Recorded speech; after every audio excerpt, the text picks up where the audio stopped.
কুরবানি দাতার করণীয়। 1 নাম্বার, যিনি কুরবানি দিবেন তার একনিষ্ঠতা থাকতে হবে। কারণ আল্লাহ রাব্বুল আলামিন সূরা কাউসারের মধ্যে বলেছেন, ফাসল্লি লিরাব্বিকা ওয়ানহার, হে রাসূল আপনি নামাজ পড়েন এবং কুরবানি করেন। কার জন্য কুরবানি হবে? আল্লাহ রাব্বুল আলামিনের জন্য। এবং তিনি বলেছেন যে লা ইয়ানালাল্লাহা লুহুমুহা ওয়ালা দিমাউহা ওয়ালাকিন ইয়ানালুহুত তাকওয়া মিনকুম। এই যে কুরবানি তোমরা করছো, কুরবানির গোশত আমি আল্লাহর কাছে পৌঁছে না, রক্ত আমার কাছে পৌঁছে না, কিন্তু তোমাদের যে তাকওয়া, আল্লাহ ভীতি, এই আল্লাহ ভীতিটা আমি আল্লাহর কাছে পৌঁছে।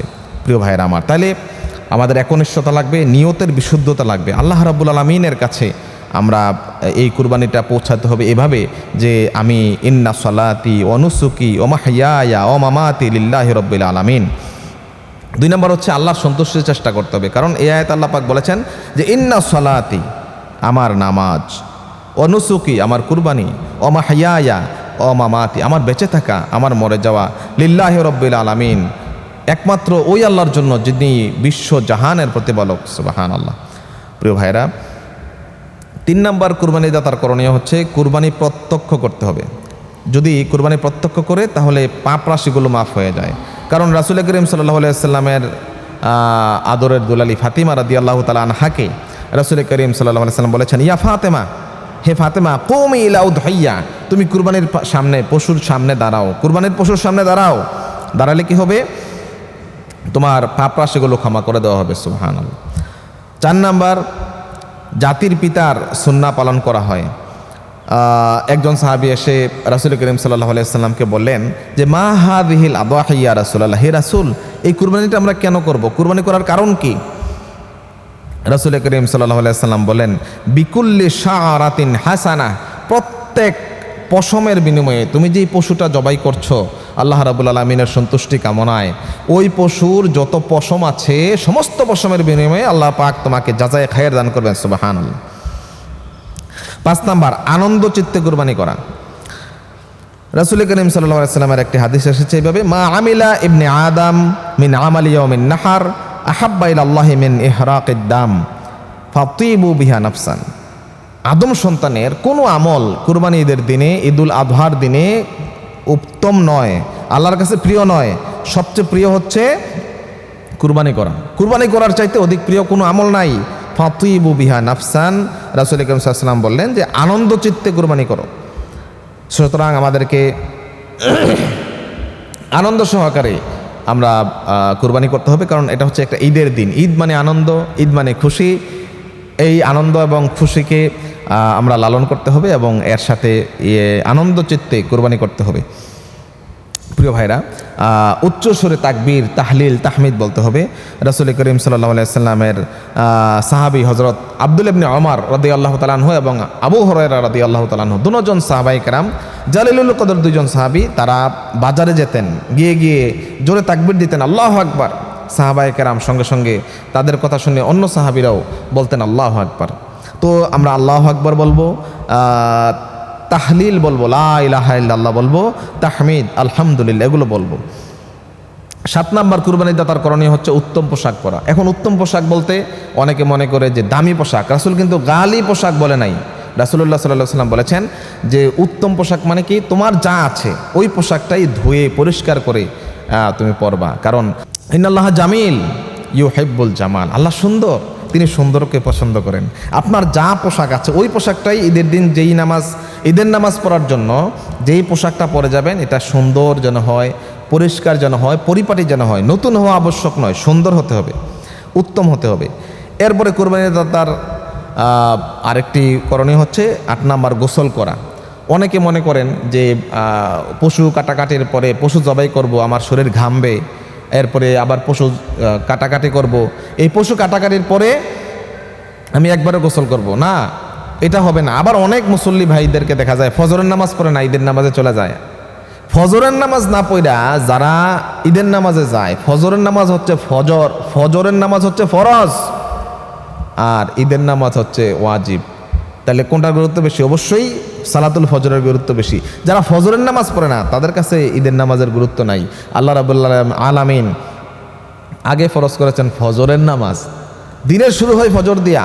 যারা ফজরের নামাজ পড়তে পারে না তারা ঈদের নামাজের দরকার নেই। ফজর আগে, তারপরে ঈদের নামাজ। তাহলে আমরা গোসল করে ঈদগাহে যাব। 9 নাম্বার, পায়ে হেঁটে ঈদগাহে যাওয়া। যদি কারোর যানবাহন থাকে বা কেউ আছে যে আমি একটি নতুন গাড়ি কিনেছি, আমি একটি নতুন মোটরসাইকেল কিনেছি অনেক টাকা দামের, আমি এটা মানুষকে দেখাবো, প্রদর্শনেচ্ছা থাকে, এই প্রদর্শন করা ইসলাম জায়েজ করে নাই। আপনি যদি দূরত্ব হয়, দূরত্বের কারণে বা আপনার অসুস্থতার কারণে আপনি রোগাক্রান্ত, পুরোটা হেঁটে যেতে পারবেন না, অর্ধেকের কাছাকাছি গিয়ে বা কিছুটা সময় থাকতে, কিছুটা রাস্তা থাকতে আপনি যানবাহন থেকে নেমে রাসূলের সুন্নাহ পালন করার জন্য হেঁটে হেঁটে যাবেন। এরপরে 10 নম্বর হচ্ছে, যেই রাস্তায় ঈদগাহে আমরা যাব ওখান থেকে ঈদগাহ থেকে ফেরার পথে ভিন্ন রাস্তায় আমরা ফিরব। এটা হচ্ছে 10 নাম্বার। 11 নাম্বার, কুরবানি দাতার করণীয় হচ্ছে পুরুষ এবং মহিলা একসাথে আমরা ঈদের দিন যে ফ্রি মিক্সিং হয় এগুলো আমরা বেঁচে থাকবো, এগুলো আমরা করব না। আমাদের ছেলেমেয়েরা যারা ঈদের দিন নতুন পোশাক পরে রাস্তায় হাঁটে, ঈদের বকশিস পাইয়া তারা রাস্তা দিয়ে হাঁটা শুরু করে, এগুলো আমরা করব না। কারণ যেই সন্তান, যেই মেয়ে বেপরদায় চলাফেরা করে, তার বাবা এই মেয়ের কারণে, বেপরদায় চলাফেরার কারণে, ইসলাম বহির্ভূত, ইসলামের বিধান বহির্ভূতভাবে চলার কারণে তার আব্বা দায়ুস হয়ে যায়। এই পিতা দায়ুস হওয়ার কারণে রাসূল করিম সাল্লাল্লাহু আলাইহি ওয়াসাল্লাম বলেছেন আদ-দায়ুসু লা ইয়াদখুলুল জান্নাহ, এবং অন্য হাদিসে এসেছে লা ইয়াদখুলুল জান্নাতা আদ-দায়ুস, দায়ুস জান্নাতে যাবে না। দায়ুসকে, যেই মেয়ে ঈদের দিন বাইরে চলাফেরা করলো বেপরদায়, তার পিতা। সুতরাং আমরা যেন কেউ দায়ুস না হই, এই বিষয়টি আমাদেরকে খেয়াল রাখতে হবে। 12 নম্বর হচ্ছে শুভেচ্ছা বিনিময় করা। কুরবানির দাতা যিনি হবেন, আমরা যারা মুসলমান হব, আমাদের কাজটা হবে, ঈদ যারা উদযাপন করব তাদের কাজ হচ্ছে শুভেচ্ছা বিনিময় করা। ঈদ ভাগাভাগি করলে ঈদের আনন্দ আরও বেড়ে যায়। আর ঈদ আনন্দ করার সময় অনেকে দেখা যায় মুআনাকা করা, কোলাগুলি করতে গিয়ে দেখা যায় মানুষের, মুআনাকা শব্দের অর্থ হচ্ছে ঘাড়ে ঘাড়ে মেলানো। এখন দেখা যায় মানুষের পেট এত বড় হয়ে গিয়েছে, পেটের কারণে আর ঘাড় মেলানো যায় না, পেটাপেটি হয়, কোলাকুলি আর মানে মুআনাকা হয় না, কোলাকুলি আর হয় না। তাইলে আমাদের এই যে পেট আগে কন্ট্রোল করতে হবে। ইসলামের প্রথম বেদাত হচ্ছে পেট বড় হয়ে যাওয়া। মানুষ মোটা হওয়া হচ্ছে ইসলামের বেদাত। আমরা মোটা হব না। রাসূল সাল্লাল্লাহু আলাইহি ওয়াসাল্লাম বলেছেন যে দুর্বল মুমিনের চাইতে সবল মুমিন আল্লাহর কাছে প্রিয়। প্রিয় ভাইরা, আমরা সব সময় খাওয়া দাওয়া থেকে শুরু করে সব কিছু রাসূল করিম সাল্লাল্লাহু আলাইহি ওয়াসাল্লামের সুন্নাহ মতো যদি মেনে চলি, তাহলে আমরা কেউ মুটিয়ে যাব না। আল্লাহ নবীর কোনো সাহাবী এভাবে মুটিয়ে যান নাই। আমরা কিন্তু এখন দেখা যায় অনেক মোটা মোটা মানুষ, তার কারণে রোগাক্রান্ত হয়ে যায় বেশি। প্রিয় ভাইয়েরা, আমরা শুভেচ্ছা বিনিময় করতে গেলে যেই ভাষাটা ব্যবহার করব, ঈদ মুবারক অনেকে বলে, এটাও বলা যায়। তবে হাদিসের ভাষা হচ্ছে তাকাব্বালাল্লাহু মিন্না ওয়া মিনকুম সালিহাল আমাল। আল্লাহ রাব্বুল আলামিন তোমার এবং আমার সমস্ত নেক আমলগুলো কবুল করে নিক। এই যে মুআনাকা করলাম, সালাম দিলাম, মুআনাকা করলাম, রাসূল করিম সাল্লাল্লাহু আলাইহি ওয়াসাল্লাম বলছেন যখন কোনো মুসলমানের সাক্ষাৎ হয় তখন দুজন যখন সালাম বিনিময় করে, মুআনাকা করে, তাদের গুনাহগুলো মাফ করে দেন কে? আল্লাহ রাব্বুল আলামিন গুনাহ মাফ করে দেন। প্রিয় ভাইরা, আমাদের কুরবানি দাতার 13 নাম্বার করণীয় হচ্ছে গোশত আমরা শুধু নিজেরা খাবো না, আমাদের পাড়া প্রতিবেশী যারা আছে তাদেরকে আমরা ভাগ দেব, এবং গরিব দুঃখী আমার গ্রাম, আমার এলাকা, আমার প্রতিবেশী থেকে শুরু করে আমার আত্মীয় স্বজন যারাই আছে, যারা কুরবানি দিতে পারে না, তাদের বাড়িতে আমরা গোশত পৌঁছাবো। কবি নজরুল কত সুন্দর করে বলেছেন, কেউ খাবে আর কেউ খাবে না, তা হবে না, তা হবে না। আমাদের জাতীয় কবি কাজী নজরুল ইসলামের কথাটা কত সুন্দর, যে আমি একা খাবো কেন, আমি খাবো আবার আমার পাশের বাড়ির কেউ খাবে না, এটা তো হতে পারে না। রাসূল করিম সাল্লাল্লাহু আলাইহি ওয়াসাল্লাম বলেছেন, যখন তুমি তরকারি রান্না করবা তখন তুমি তরকারির মধ্যে একটু ঝোল বাড়িয়ে দিও, কারণ তরকারি তোমার প্রতিবেশীকে যাতে করে একটু দিতে পারো। একটু 2 টুকরা গোশত, 2 টুকরা আলু সাথে একটু ঝোল দিলে প্রতিবেশী খুশি হয়ে যায়। প্রতিবেশীর বাচ্চারা, আপনি রান্না করলেন বাড়িতে, তরকারি রান্না করলেন, গোশত তরকারি, এর ঘ্রাণ যখন পাড়া প্রতিবেশীর বাড়িতে যাবে, ওই বাচ্চারা, ওই বাড়ির বাচ্চারা কান্নাকাটি করবে। হয়তো ওই বাড়িতে গোশত রান্না করা হয় নাই, আপনি যদি একটু তরকারি পাঠিয়ে দেন, দেখবেন খুব খুশি হবে। আর কুরবানির সময় তো আমাদের মোটামুটি অনেকেই, এখন আমাদের দেশে মোটামুটি সবাই সচ্ছল, তবে অসচ্ছলও আছে যারা কুরবানি দিতে পারে না।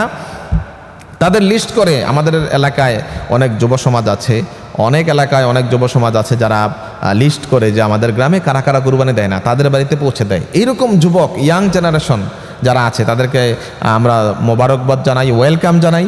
এই সিস্টেমটা অনেক সুন্দর। এই সিস্টেমে যখন আপনি করবেন, কাজটা করলে দেখা যায় যে আমাদের গ্রামে, আমাদের পাড়া মহল্লায় যারা কুরবানি দেয় না তাদের ঘরে ঘরেও কিছুটা গোস্ত যখন পৌঁছে যায়, তখন এই ঈদের আনন্দ প্রত্যেক ঘরে ঘরে পৌঁছে যাওয়ার কারণে এটা একটা প্রাণবন্ত একটি আনন্দ হয়, ঈদ পরিপূর্ণতা পায়। আল্লাহ রাব্বুল আলামিন আমাদের এই কুরবানি দাতার জন্য যে করণীয়, এই করণীয় কাজগুলো আমরা যেন করতে পারি, আল্লাহ পাক আমাদেরকে তৌফিক দান করুন।